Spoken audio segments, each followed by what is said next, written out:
मी आज दहीवडे करणार आहे. त्यासाठी मी हे 4 तास आता हे मी बारीक करून घेतलेलं आहे. त्यामध्ये आता हे मीठ घालते. आता हे फेटून झालेली आहे डाळ.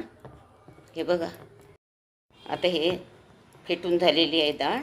आता मी हे वडे आता कढईमध्ये तेल टाकते वडे तळायसाठी.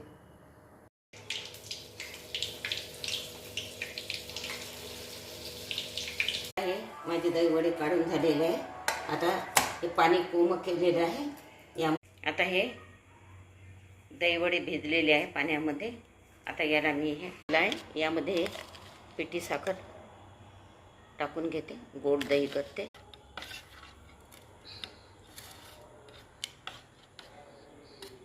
मी आज दहीवडे करणार आहे.